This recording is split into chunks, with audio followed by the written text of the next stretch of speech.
Hello' guys মই অন্যটি ভিডিঅ'লৈ মই ৰূপালী পুনৰবাৰ আপোনালোকক সকলোকে স্বাগতম জনাইছোঁ। আশা কৰোঁ আপোনালোকে নিশ্চয় ভালে আছে, মই ভালে আছোঁ।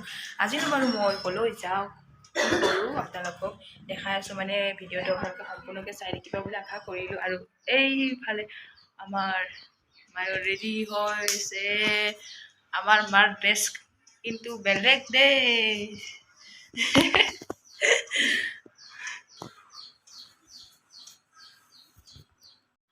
ইয়াৰ পিছত আমি এয়া মা আৰু মই টমটমত গ'লোঁ। টমটমত গৈ আছোঁ। প্ৰথমে আমি বেংকত যাম, বেংকত সোমাই পিনে আৰু আমি সূতাৰ দোকানত যাম।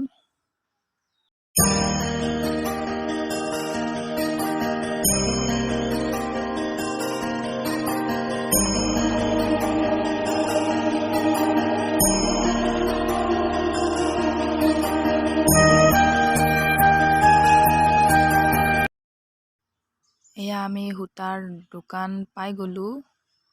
মানুহ আছে বহুত, আহি আছে গৈ আছে, আমিও সোমালোঁ। এয়া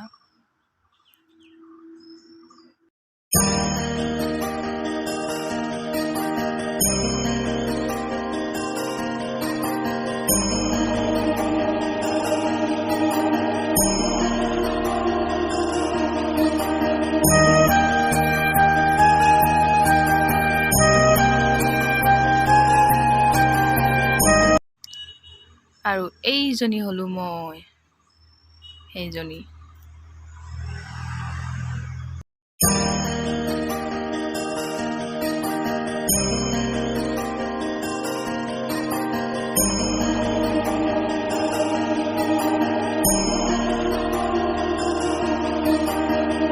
তাৰপিছত আমি এইয়া দোকানখন সোমালোঁ।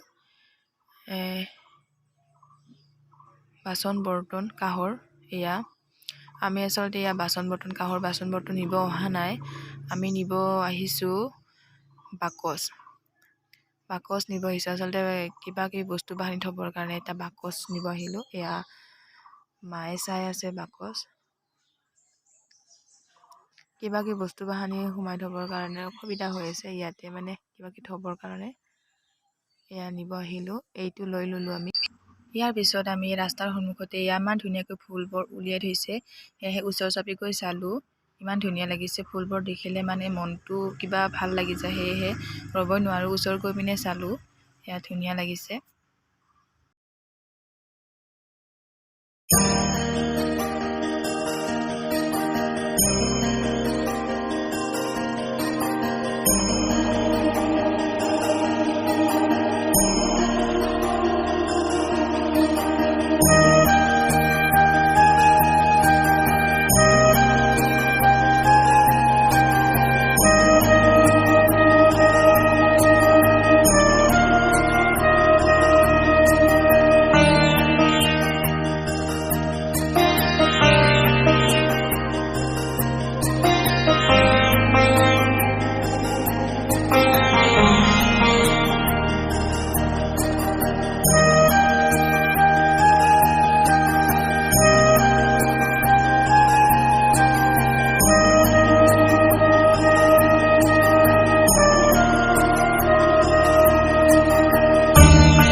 আৰু এয়া মই এইডাল আনিলোঁ।